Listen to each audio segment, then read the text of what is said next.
Hello and welcome everybody to today's video where I'm going to be telling you about my mystery diagnosis, everything that's just happened to me over the last week, um, everything that's happened to me over the last 35 years of my life, and how this all ties into the self-love path and why I will literally never stop talking about this because it is literally the thing that saved my life. All right? So yes, I just got out of the hospital. So if I look a little worse for wear, I just had surgery. That's why I look how I look, and I'm going to tell you all about it. Okay, so in order to give you the proper kind of rundown of why I just had surgery and everything that's happened and how it all went down, I'm going to give you a little bit, I'm just going to, as much as I can, run through my health history so that you kind of understand what my life was like before this diagnosis and how just incredibly painful and hard and shitty it was. And then I'm going to tell you the story of how I got diagnosed and what happened. And then I'm going to tell you how this all ties into the self-love path. So that's what this video is going to look like. That's how it's going to be laid out. I'm recording this on January 22nd, 2024. And so if you're watching this on YouTube, this will be out on my normal Friday. But just to know that I recorded this a couple of days ago, and that's where we're at. Okay. So how this all began, how this all started. I was born sick, and I have talked about this many, many, many times, and people have had a really hard time believing me. But this is the reality. Basically, I was colic from day one. My mom said I literally just threw up everything that I ate as a baby. I was, colic, gassy, crying all the time, rashes. I had big, giant cheeks from inflammation. She said my first words that came out of my mouth when I started talking were water and my tummy hurts. Literally, I was sick from the very beginning. So all throughout my childhood, I, every couple of weeks, would have a spell of vomiting all night. I would just get sick, and I would puke and puke and puke and puke and puke, and that was just normal. That was, we would say, oh, you must have eaten something, or maybe you got too hot that day, or whatever. So this was just normal for me. I would have weekly doubled over in pain stomach aches of just stabbing pain all through my gut, and that was just normal. That was a part of my life. I had chronic swelling of my face, eczema, rashes. I got diagnosed with asthma, but gave me a puffer. That never did anything. That was my childhood.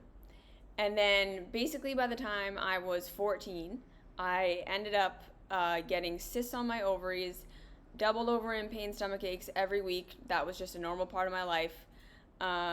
Cysts on my ovaries, my cortisol levels shot through the roof. They were off the charts. And then my period only lasted for 1 year. I had it for a year and then it stopped. And we started going, and then I had this period of massive overnight weight gain. I just got stretch marks, my boobs got huge, my thighs got huge, I got stretch marks all over my butt, all over my legs, and it was oh my God, your body is freaking out and we don't know why. So we took me to doctors, we took me to naturopaths, no one could ever figure out what was going on, why my period stopped, what was going on, we didn't know. So essentially at this time, I was super, super depressed, obviously, and just chronically ill. It literally hurt to eat every single time I ate. It hurt to eat every single time I ate. And it would be either a little bit of pain or it would turn into one of those I'm doubled over in pain from stabbing stomach aches. I'm just going to lay in the stairwell because there's literally nothing I can do, or I'm going to throw up. And again, that was where I was. And then, my cysts on my ovaries, I have no period, my body's freaking out. So I was 14, and that's when I started to get into dieting and to health. So again, people think, you got into dieting and health and that's what messed up your life. But it's The only reason I got into trying to diet and trying to do anything was because I was so sick. That was the reason I got into it, was because I had been sick my whole life. And I realized no one was coming for me. No one was going to help me. No one was going to do anything about this.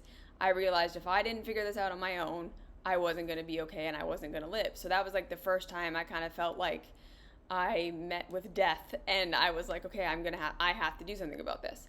So that's when I started getting into just researching, and I did like the paleo diet. I did high fat, high protein, low carb. I did the meat thing. I did like all the things that everyone recommends that you're supposed to do now, right? Like the meat and the fat and the protein and all that. Did all that, made everything worse. It was horrible. And then I started to find veganism, and that sort of started to help, and that felt a little bit better. So I felt like, okay, I'm on the right track here. Then I found raw foods, and that was really amazing. And for about 6 months, I felt kind of better. So this was in and around grade 12. I was experimenting with raw foods. And then when I graduated, I went to a Bible camp in New Zealand.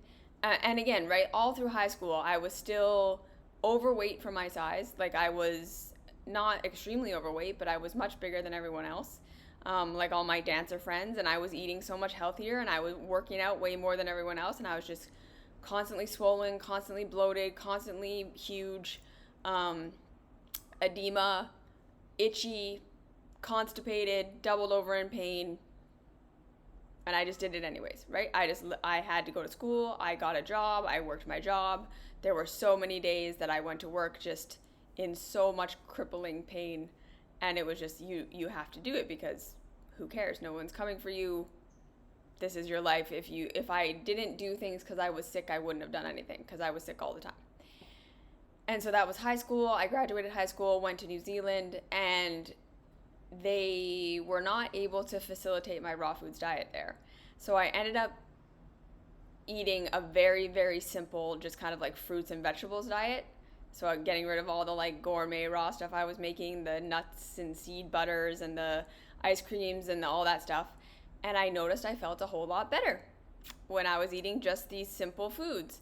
And for the first time in my life, I went without one of those doubled over in pain stomach aches for like a month. And it was like, this is a miracle. Wow, okay, something has happened. And so when I got back from New Zealand, and I lost some weight, and I felt better, and it just, like, I had some energy, and it just felt like, wow, this is I'm on to something here.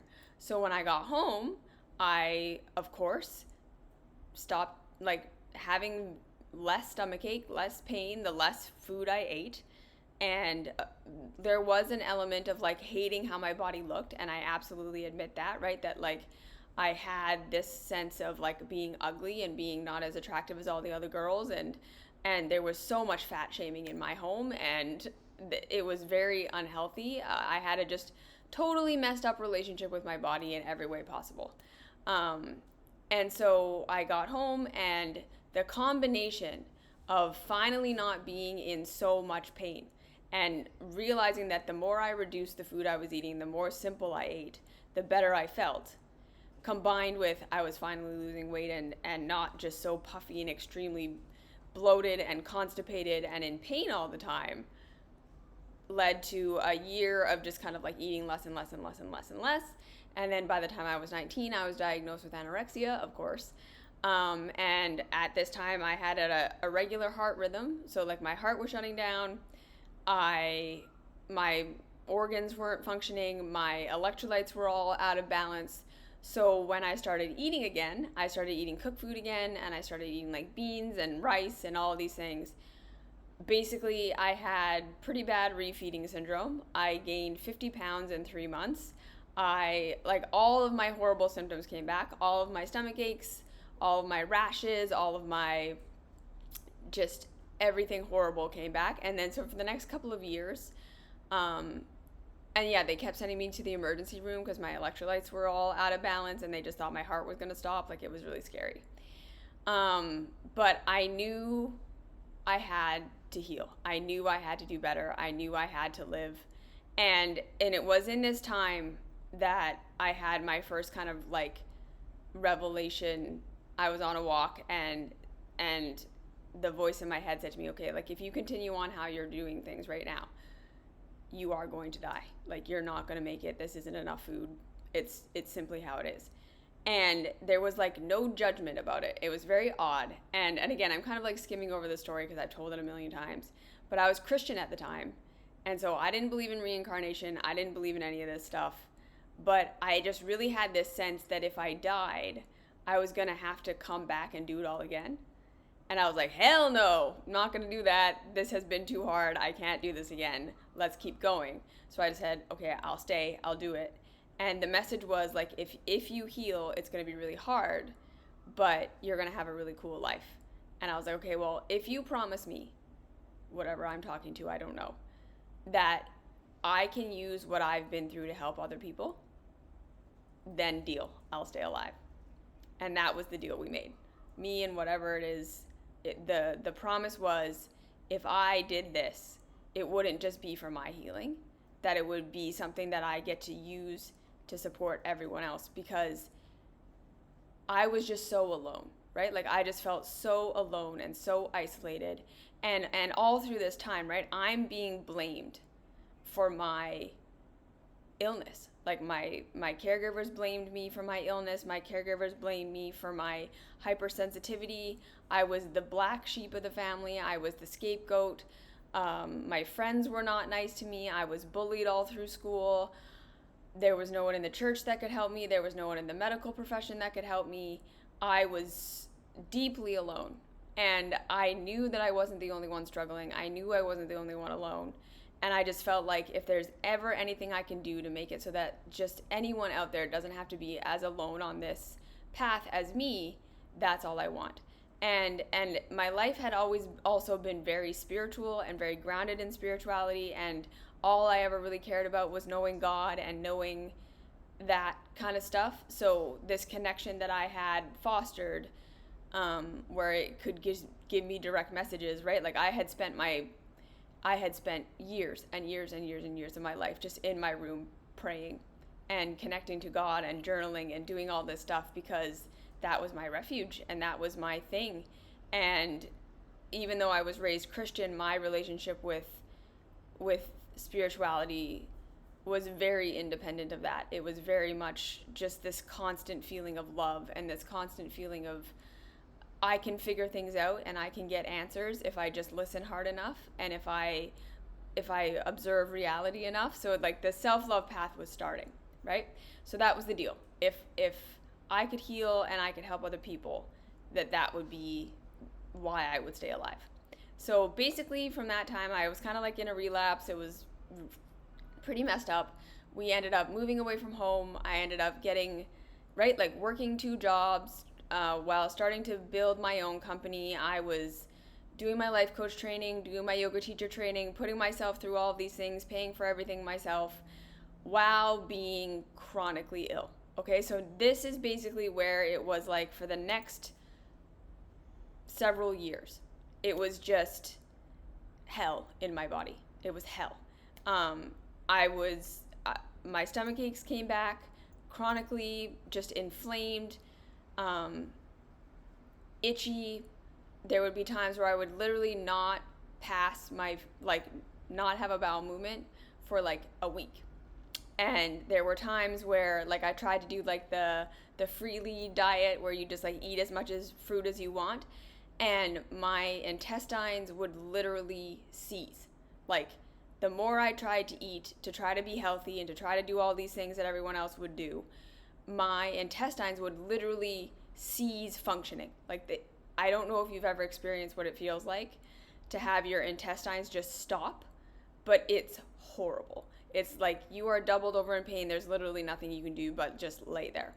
And again, I just did my life in pain. Just every single time I ate, it hurt. It gave me a stomach ache.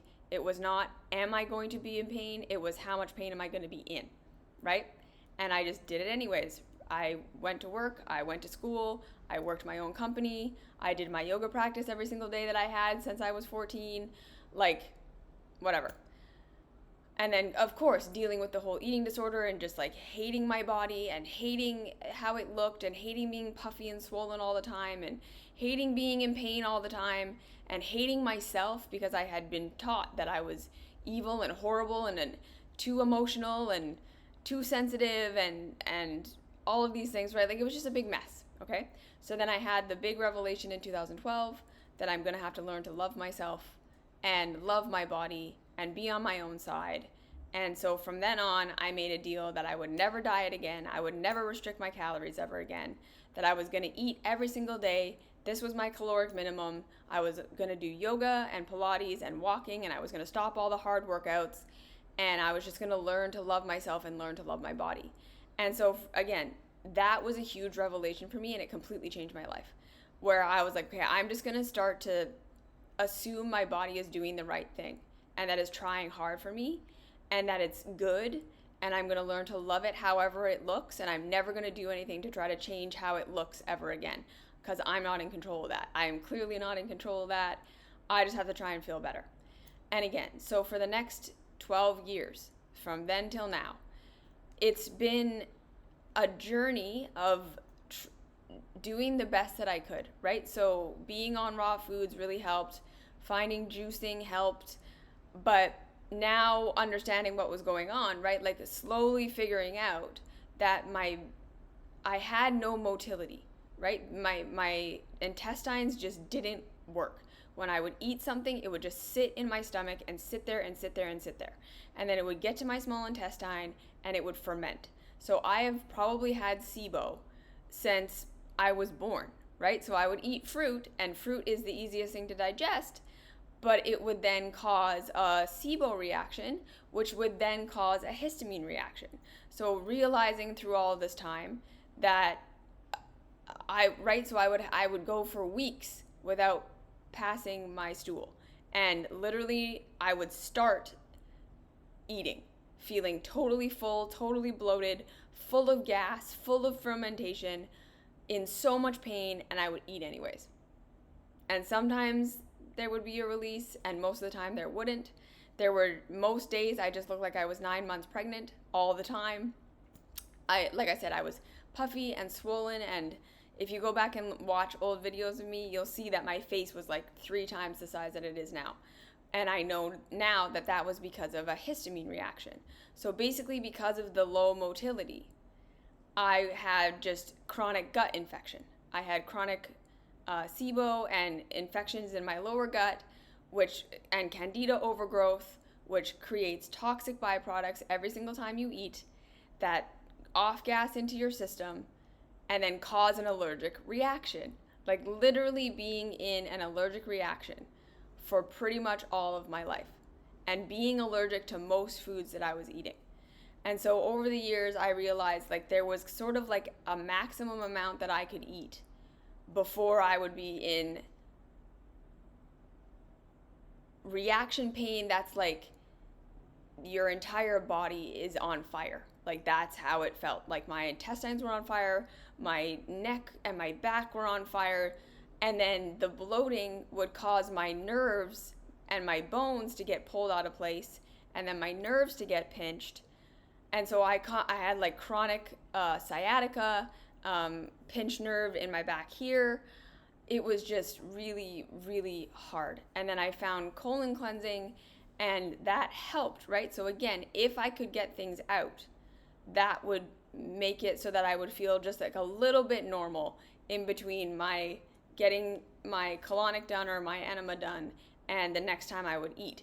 But that wasn't guaranteed, right? There were lots and lots of times where I could do aloe, I could do juice, I could do fruit and do a colonic, and something would still get stuck, and then I'd be like fucked for a week. Like literally just in pain. It would pull my nerves out. I would get pinched nerves. I would be bloated. I would be in pain. I would be having an allergic reaction. My eyes would be itchy. My throat would be swollen. My face would be swollen. And that was basically just how I lived my life, right? Like having to do all of these things perfectly. And even if I did everything perfect, sometimes it didn't work. And then I'm out for 1 or 2 or 3 weeks of just being in massive amounts of pain every day. And now I want you to know that I was doing all of this, right? But I never stopped eating. Never stopped eating. Never once fasted. Never once did anything like that, because I was like, I promised I would never do that to my body ever again. So that was my experience, right? So it was better. Colonics made things better. Juicing made things better. But I was just allergic to everything. Like literally getting to the point of just, I had no wiggle room. If I ate one little thing wrong, if something got stuck, if I couldn't get it out with a colonic, I was going to be in massive amounts of pain for the next week to month. And that was how I lived my life for the last 12 years. So if you're wondering, if you've been watching a video of mine, if I was in pain during that video, I absolutely was, right? And so, but again, through all of this, I'm kind of discovering the cleansing lifestyle, juicing, eating fruit, and I was just so dialed in on making sure my nutrition was perfect. Like never missing a day, juicing every day, getting my spirulina and chlorella so that I had protein, the only proteins I could eat without dying, getting enough fruit so that I had calories, having vegetables even though I couldn't digest them and they would get stuck and it was horrible. I was doing all of this stuff and like I said, just like so on top of my nutrition, so on top of my yoga practice every day. And then also realizing that I had a whole bunch of trauma, whole bunch of stuff that had gone on that I had to deal with on my own, because I could never find a therapist who could help me, because I would tell my therapists about my childhood and everything that I had went through, and they would cry and they would have nothing for me, and I would already know what I was doing more than them. So I literally healed all my own trauma all on my own, because no therapist could ever help me. I'm doing this while also working 2 or 3 jobs, building my own company, building out the mystery school. I had clients. I was a full-time caretaker for someone who was mentally and emotionally not well during this entire time. I'm working on a marriage with someone who is not really on board for a lot of the things that we're doing, and I'm essentially having to drag them up until a couple of years ago. And I'm doing all of this while I'm just in deep chronic pain every single time that I eat,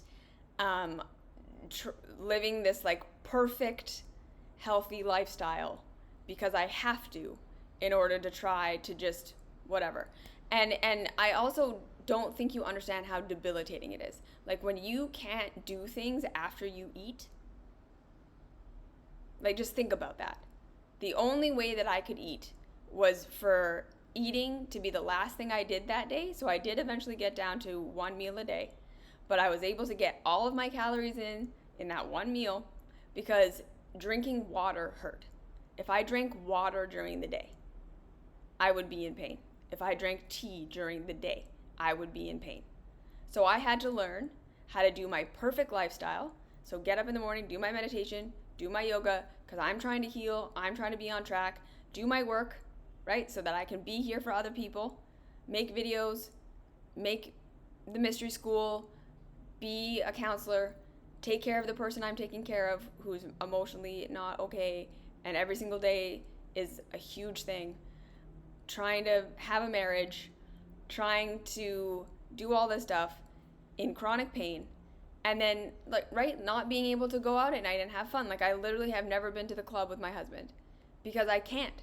I literally cannot go after I eat, and I made a deal with myself that I would never not eat. So it literally has been like I have not been able to travel where I've wanted to travel. I've not been able to do most of the things that I'd wanted to do because it just hurt too much. I'm just in too much pain, and I have to live this like perfect lifestyle in order just to function, right? Like in order to be able to get up every day and do the work I need to do and to be the person I want to be, I have to have this perfect routine that again doesn't even always work. And like I remember there were times in San Francisco where I was so bloated, I literally thought my intestines were going to explode. Like it was just, this has been so painful. I've just been in so much pain, right? And so fast forward, I get diagnosed with autism in 2020, and I'm like, oh, okay, well that's why my personality is the way that it is. and then understanding the mast cell activation syndrome, realizing that's a thing, going on a low histamine diet, realizing the FODMAP thing, going on a low FODMAP diet, being even more restricted, having to be even more precise with my nutrition, doing the best that I can, staying on track. And for years, that was just how it was. And then, so that brings us to now the diagnosis part. Okay, so now we're at minute 25. That was my whole health history. Everything I was doing it in pain. I did all of this stuff, chronically ill, traumatized, healing myself. So I've become like a completely different person through all of my work and all of my internal work and this self-love work and advocating for myself and learning to love myself and all of this stuff. And everything in my life had gotten so much better, and we were more regulated. Marcus had really grown up and had become very, very supportive and really, really amazing for me. And our whole relationship changed, and like lots of really good things had happened, and I was in a better state in my health than I had ever been in a long time. I was in probably less pain than I had ever been in, but still very restricted. Everything was very hard, and I had to live this perfect lifestyle every single day, being very, very disciplined. So I never lost my yoga practice. I never lost my meditation practice. I've been doing that every day since I was since 2012.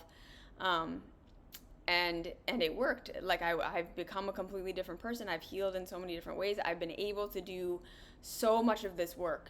And again, I just did it all in a lot of pain.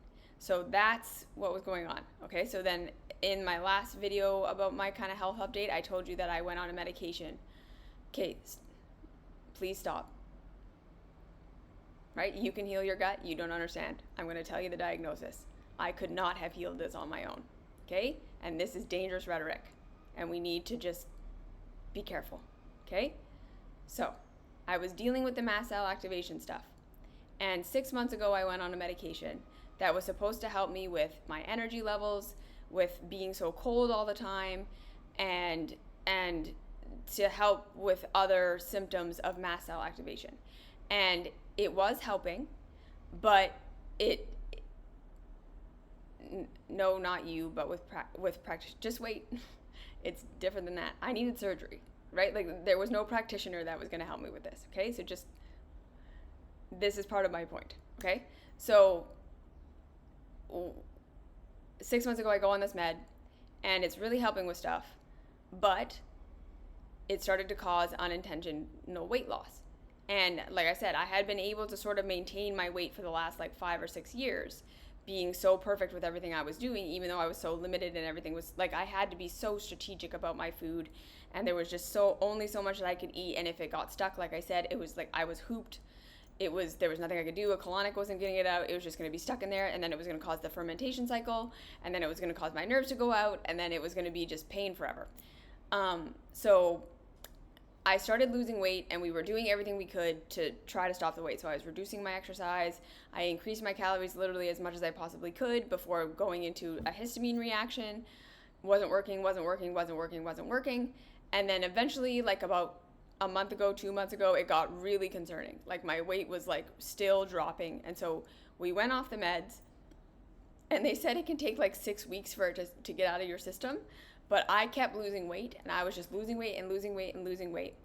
And I was like, okay, something is seriously wrong here. Like this is not, I shouldn't be losing weight like this. And I finally got diagnosed with SIBO, and I was doing things to get rid of the SIBO. So I was starting to be able to eat more sugar-based foods without having a reaction. But basically at this point I was like, hey, I must have a tumor or something, because this weight loss doesn't make sense. I'm continuing to lose weight even though I'm eating more calories and doing less exercise than I've ever done in my life, and I'm not reacting to the sugar. Therefore, I must have a tumor that's eating the sugar. Like I was like, this is so bad, this is not okay. So I went to my doctor 2 weeks ago Tuesday, and I said, you need to run everything, okay? I said, I need to know what's going on with my liver. I need to know what's going on with my pancreas. I need you to run these cancer markers. I need you to run my electrolyte levels, my glucose levels. I need to know what's going on with every organ system. And because I really think that there's something wrong here. And also I want you to know, right, like I had been to so many doctors. all throughout all these years, looking for help with literally any of this. And almost every time, they would just tell me, you're just anorexic, you're just afraid to eat, you need to eat more. And every single time I would try to eat more, I would just get sicker. I would get more histamine reaction, my gut would shut down. Literally, you have no idea how many times I have tried to just eat more. And if it was just about not having an eating disorder, I would have been fine in 2013 because I healed that. I learned to love myself. I learned to love myself at whatever size. And my fear of food was not about weight gain. My fear of food was about pain. My fear of food was because it hurt every single time I eat. It caused an allergic reaction every single time I ate. Anytime I tried to go over a certain amount of calories, it would get stuck in my system. It would cause fermentation. It would cause my nerves to go out. It was so much pain. And I'm like, and I have a life I have to live. I have people who depend on me. I have things I need to do. I can't be sick. So I was just told over and over and over again, you just have an eating disorder. This is all this is. And people just wrote me off. Doctors wrote me off. They wouldn't even test me. They wouldn't even do anything. They were just like, you just have an eating disorder. So that was the history. So that's part of why I didn't get a diagnosis for so long. So then finally I get to this place where I'm losing so much weight that someone finally takes me seriously. So that was 2 Tuesdays ago. The Thursday of that week, I get my test results back. And he's like, okay, everything is perfect except for you have 2 cancer markers that are really high. And I think you need to go get these checked out. And I was like, okay, see, I knew it. I have a tumor. I have a tumor on my liver. I have a tumor on my pancreas or something. Like, we're going in. And then I have a huge, long family history of cancer. All of my cousins on my grandma's side, which is who I take after, has had cancer by my age. My grandma had breast and colon cancer. And, like, I've been getting screenings regularly. So I have been on top of it. But I was like, we must have just missed something. I don't know what's going on.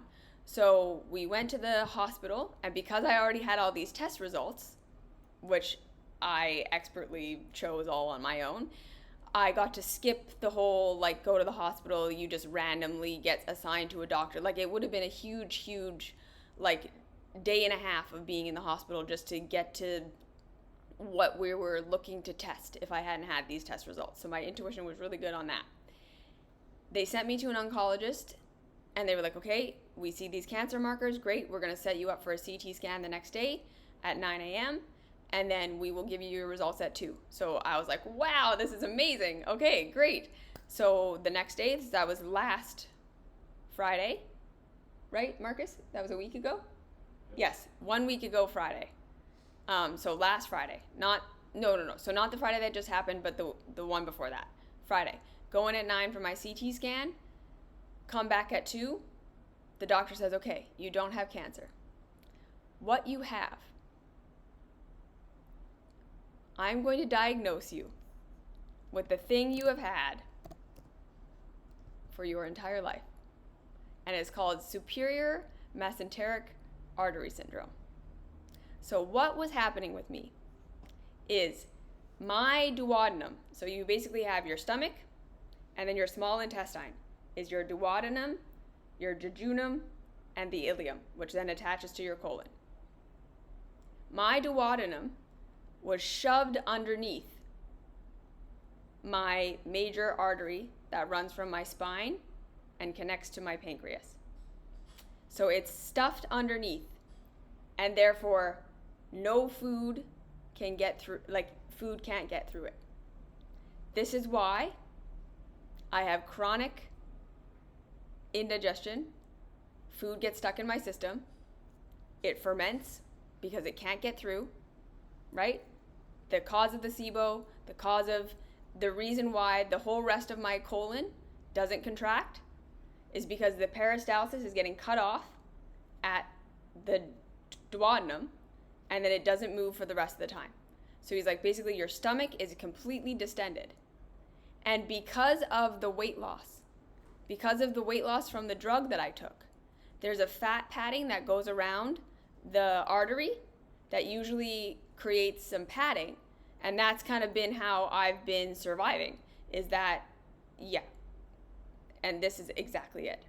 They never caught it before. So that padding, I lost that padding, which made everything so much tighter and so much worse that I finally got to a place where like even trying to eat as much as I had normally been able to eat was hard. And we lost the padding. My stomach distended so much that they finally saw it on a CT scan. And they were like, you need surgery. So they immediately sent me to the gastroenterologist. So this was Friday. He said, okay, people who have what you have usually come in with a history of vomiting all the time, of like being diagnosed as anorexic. But really what it is you literally physically can't eat because food cannot pass through your system. And even if it does, right, the motility isn't there because peristalsis is a wave that moves all throughout your system. It starts in your stomach and it's supposed to move all the way down. But if it's getting cut off at one part of your intestine, it doesn't move for the rest of the time. So that's why my colon never worked. That's why all of these things never worked, because it was getting cut off from the beginning.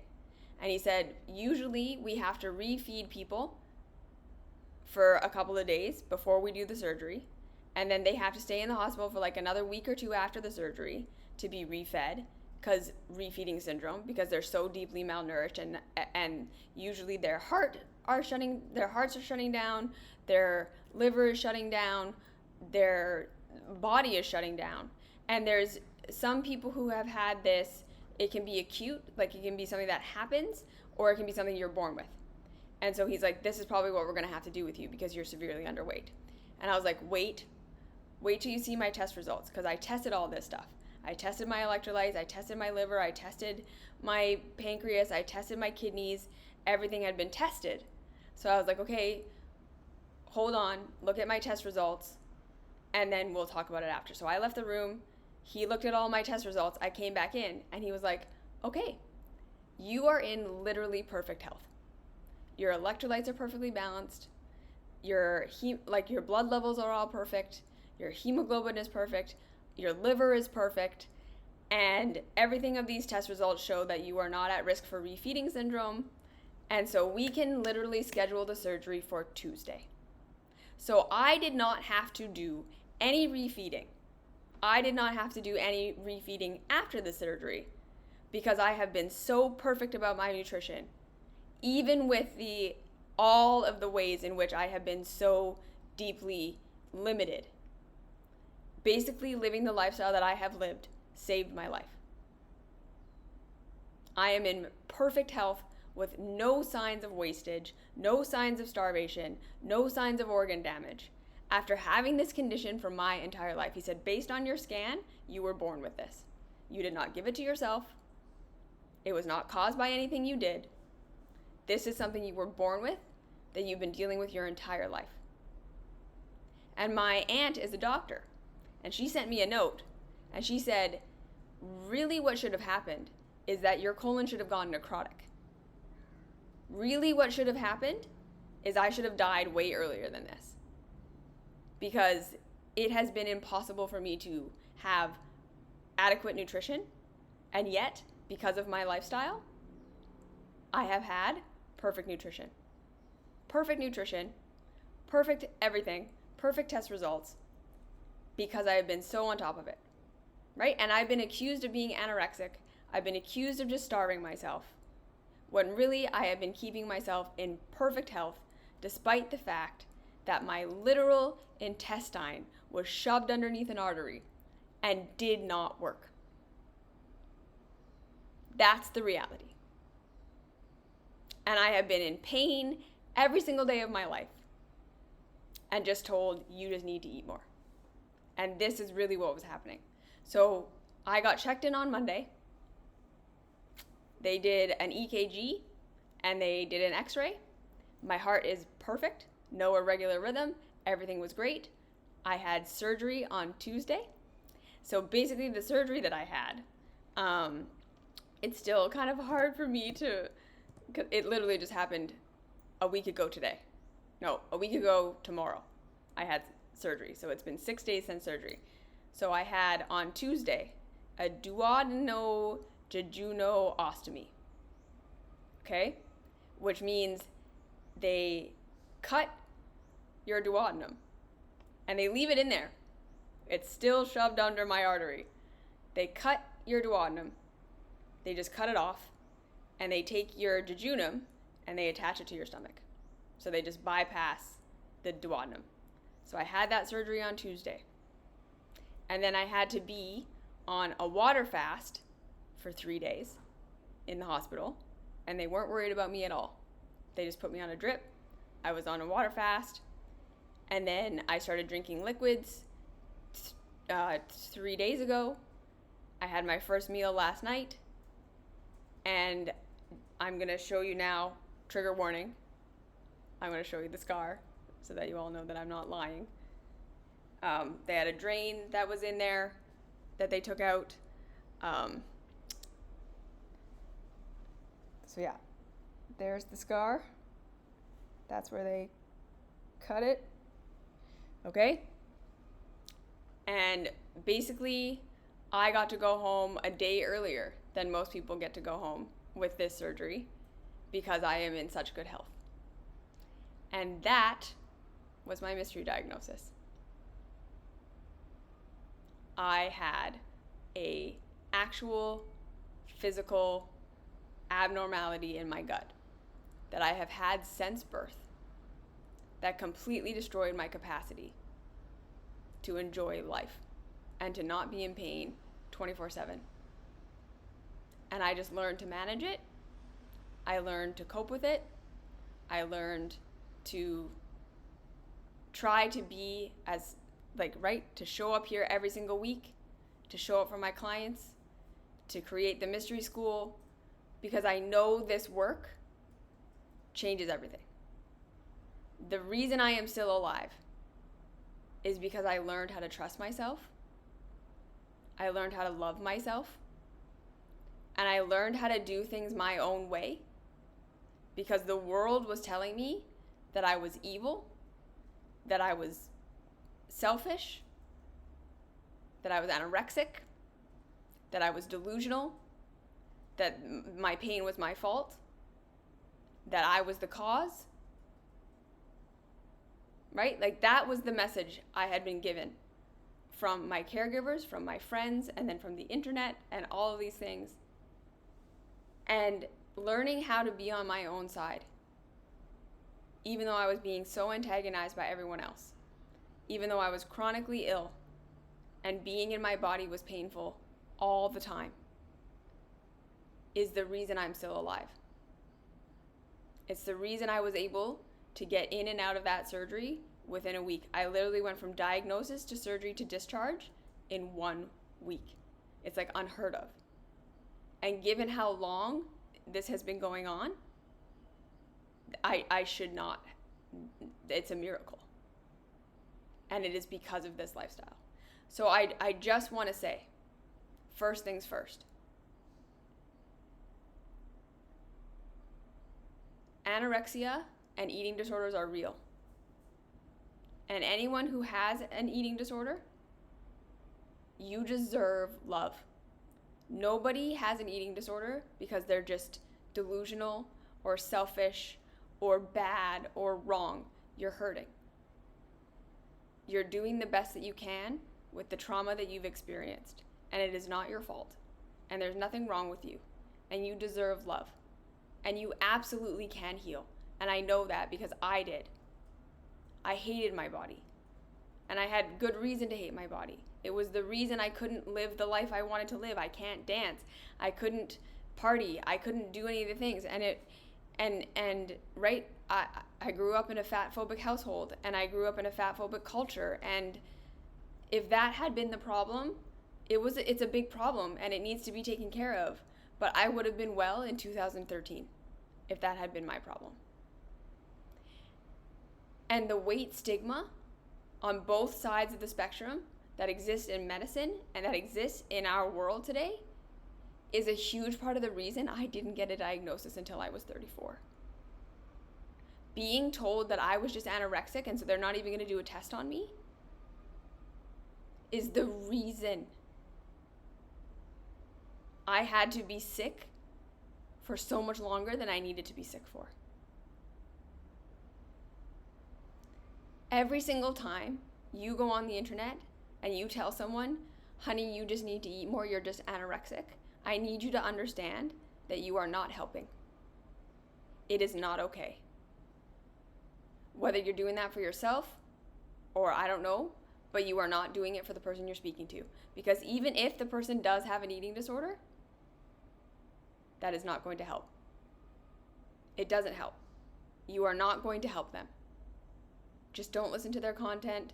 Don't listen to them. If you think being anorexic makes you someone who doesn't know anything, then fine. Just don't listen to them.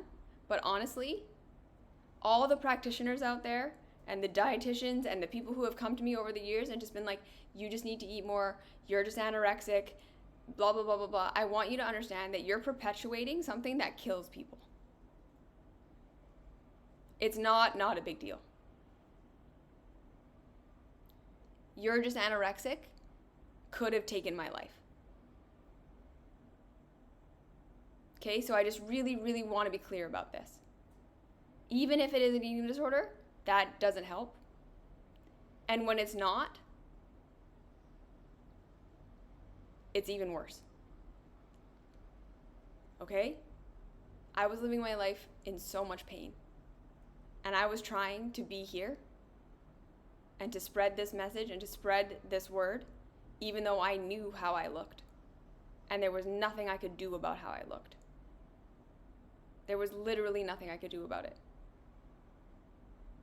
And getting up here every single day knowing that people were going to write me off and not listen to the message, which is like the only thing I care about, right? Like the thing that keeps me alive is knowing that I get to do this every single day so that no one else has to feel as alone as me.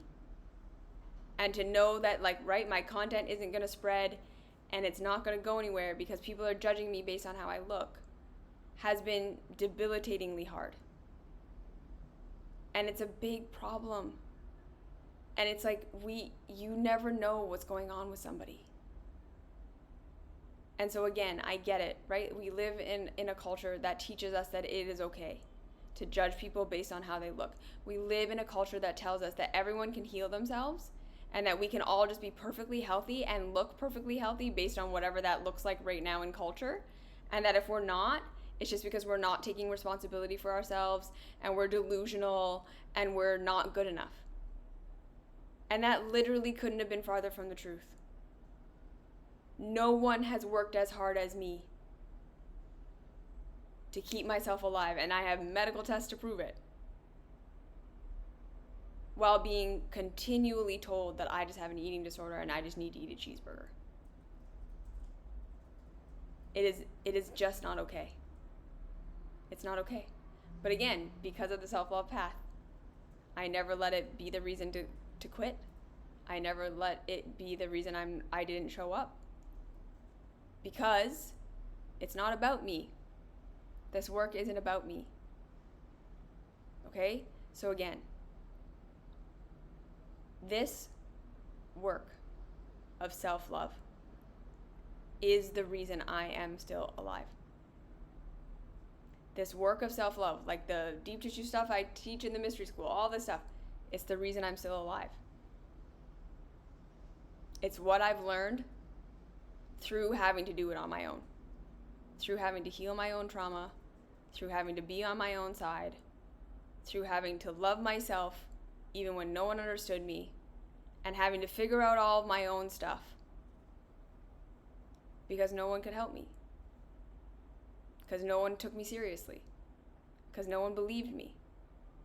Anytime I shared about my health, most people would still just come to me and be like, this is just an excuse you're making for your eating disorder.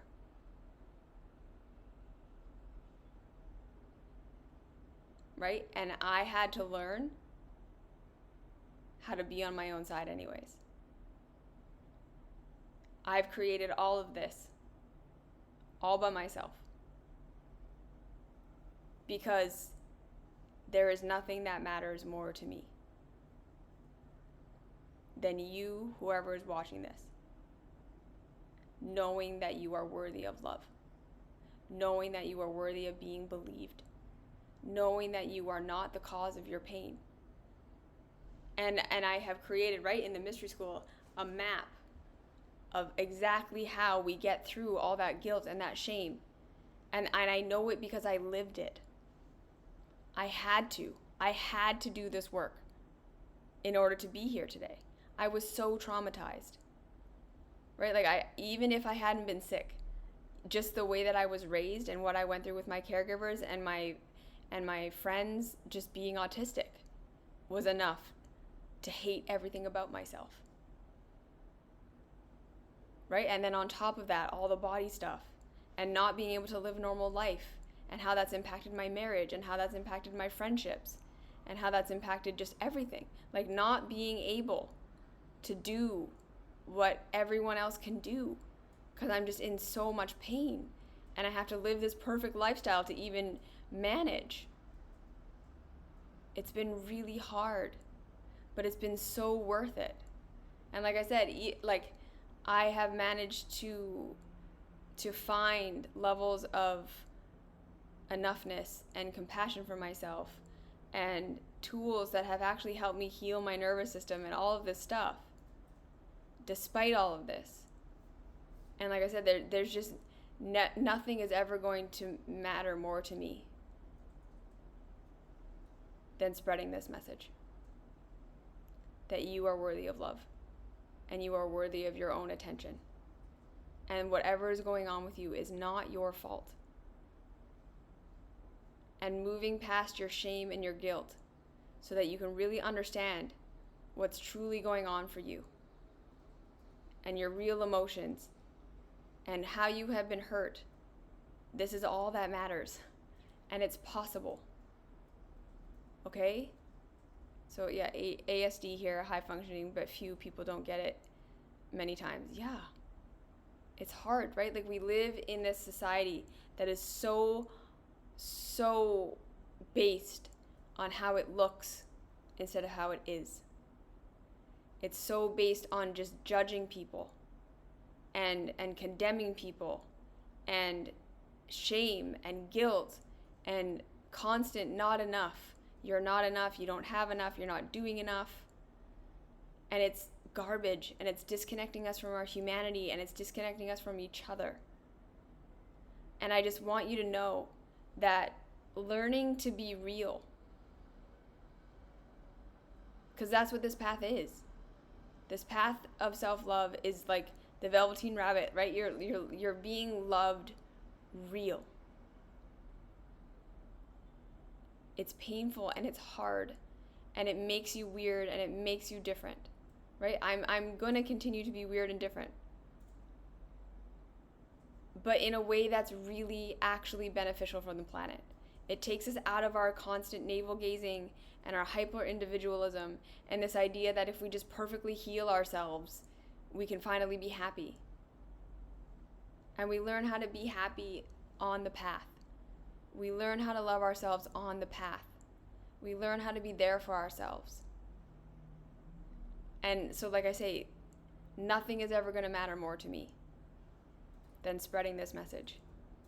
And nothing is ever going to matter more to me now than ever than spreading this message, because now I have like definitive medical proof that this path saved my life.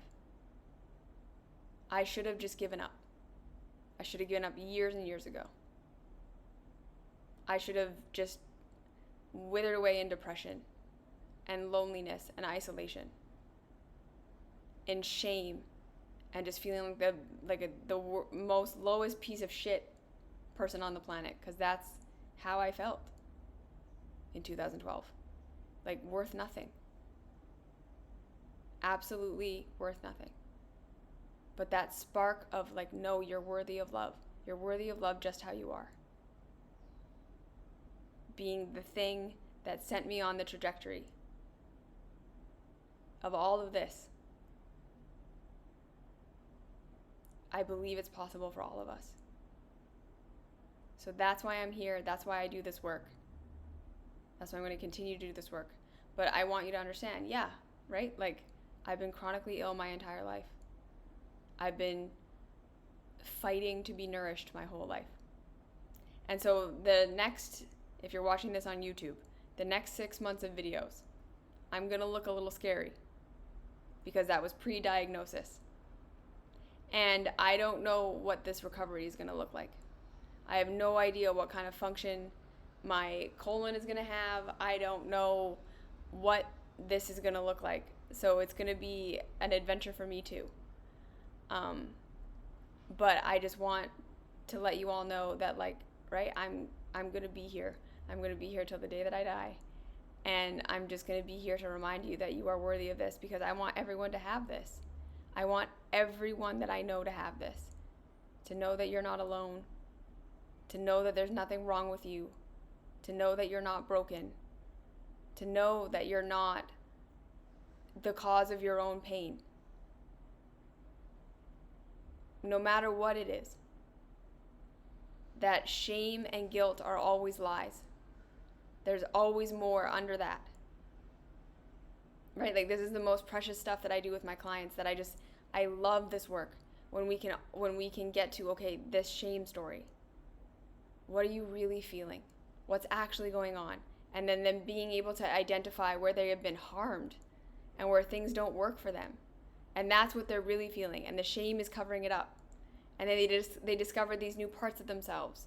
And then they discover how to create a life for themselves that actually works.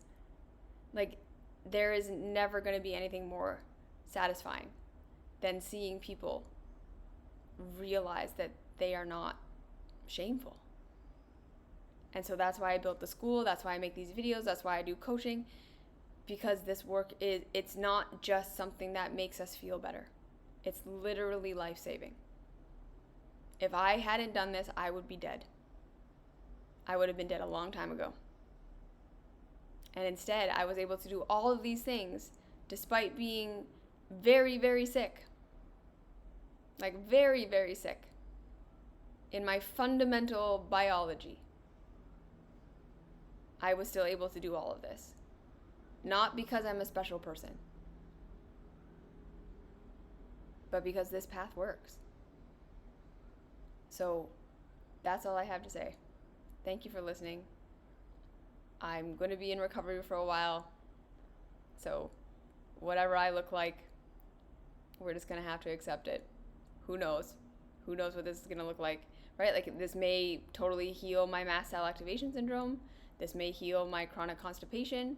Like I said, my aunt was like, you should be literally having a chronic colon. And instead, it's already starting to function. Like, literally, I'm going to start to be able to, like, take in food and have it just move through my system for the first time in my entire life. I have no idea what it's like to eat and not be in pain. I've never experienced that in my entire life. Never once, for 35 years, have I ever eaten a meal and not been in pain. So I'm very excited to see what that's going to be like. And so, yeah, I hope that this inspires you. That no matter what you're going through, you deserve love. You deserve care. You deserve to be taken seriously. Your shame and your guilt are always lies. Your pain is not your fault. You are good enough and you are worthy. Please, please know that. And then it is going to change the way that you live your life. It changes the way, right? Like, it made me more conscious of taking less, of knowing where my enough was and not taking more, of knowing that I was okay and not doing more than I needed to do. It changes the way that you are with people. You will be more empathic. You will be kinder. You will be more loving to everyone around you when you do this work. It's not just about making yourself feel better. It reminds you of your connection to everybody and to everything. And it helps you understand where your place is in this whole thing. And that's another thing that's just very beautiful about it. So there we are. I'm going to be continuing to recover from surgery. I think I'll probably come back for another live starting in February. We'll just get back on track. Thank you again for listening. Thank you for being here. If you have any of those symptoms, go see if you have superior mastotic artery syndrome. And yeah, if anyone has any questions, Marcus, did I miss anything? No, it's good. Okay. You're worthy. You're worth it. Okay? Okay. Thank you. See you later.